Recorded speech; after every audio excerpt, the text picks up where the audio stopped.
What an incredible meeting last night. Good morning, everybody, and welcome to the Recovery Classroom. My name is Drew. I'm an alcoholic through and through, and today, by the grace of God, I'm a recovering alcoholic, and I could not be any more grateful. We had an awesome crosstalk meeting last night. If you're local to the Huntington, West Virginia area, encourage you to come down and check out the meeting. Even if you're within an hour or two driving distance, come down and check it out. There's a chance, quite possibly, you may not like it, but I have a sneaking suspicion. If you've never been to a crosstalk meeting, you've never been to a meeting like this. It's totally different, and I say this all the time.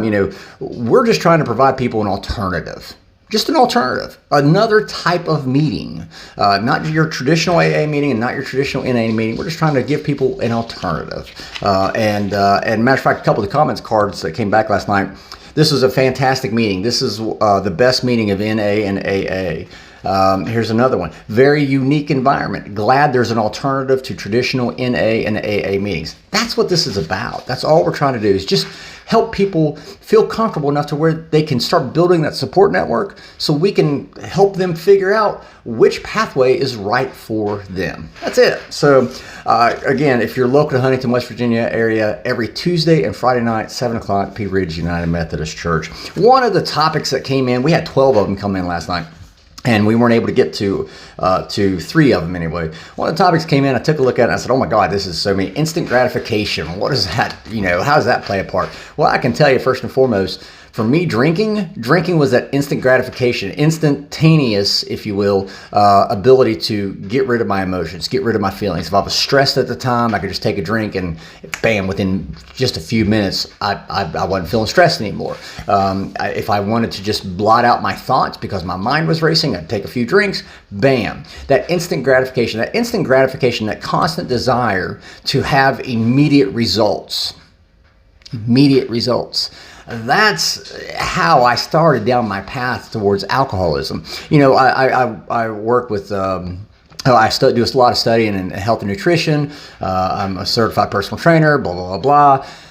And one of the biggest things that I hear people talk about, they say, well, I need to lose X amount of pounds, and they'll start on some sort of training routine, exercise routine, and they'll be like a week into it, and they'll go, this is just not working. I'm like, you got to give it time. I woke up one day and realized, well, shit, I was 80 pounds overweight. And throughout the course of my recovery, I realized I didn't get 80 pounds overweight overnight. I didn't become an alcoholic overnight. I didn't take one drink and all of a sudden my life fell apart. So I can't expect to stop, to make an effort to stop, and then all of a sudden my life get miraculously better. Matter of fact, my old sponsor, he'll be the first to say that I was the only guy whose life seemed to got more and more difficult once I got sober. He always used to tell me, Drew, you're the only person I know whose life got harder once you got sober. We didn't become alcoholics or drug addicts overnight. We just didn't. We didn't wake up one day and go, oh shit, our lives are in the shitter, right? Our lives have been going downhill. I didn't wake up one day and go, gee, I'm 80 pounds overweight now. It took time. Again, our addiction is a progressive disease. It's something that happens over time. And so we can't expect that immediate gratification, that immediate, okay, I'm going to stop and I'm automatically going to lose 80 pounds. I'm automatically going to stop being an alcoholic. I'm automatically going to stop being a drug addict.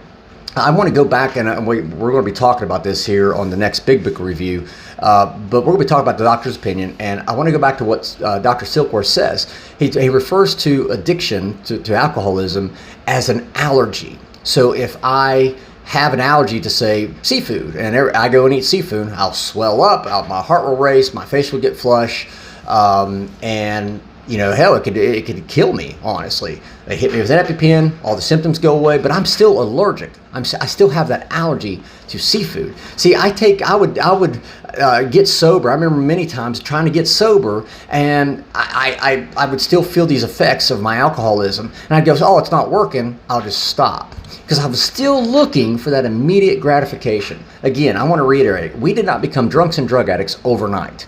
We didn't just wake up one morning and go, yeah, my life's in the shitter. I might as well just give this thing up. No, it took time. We became that way over time. And it's going to take time for us to kind of restore some sense of normalcy. Our step 2, at least in the book of Alcoholics Anonymous, step 2 says, we came to believe that a power greater than ourselves could restore us to sanity. So that tells me right there, you know, I have a shot at becoming sane again, right? Having some sort of sense of normalcy, but it's going to take time. It's not something that happens overnight. I don't just wake up one day and say, yep, I'm automatically sober, I'm good, I don't need AA, I don't need a book, I don't need a sponsor, I don't need any of that stuff. No.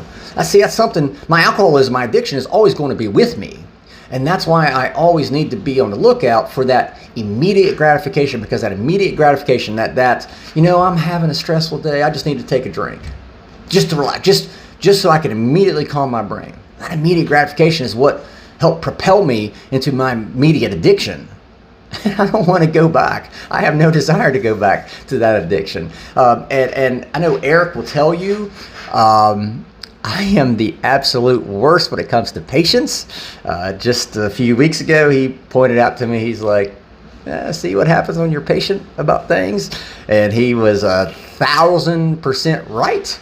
I still, even today, still look for that immediate gratification. If I don't see results in the near term, I start going, okay, what am I doing? Am I doing it right? Am I doing it wrong? You know, I start analyzing, and this keen intellectual alcoholic mind of mine, I start overanalyzing. I start overthinking shit. You have that problem too?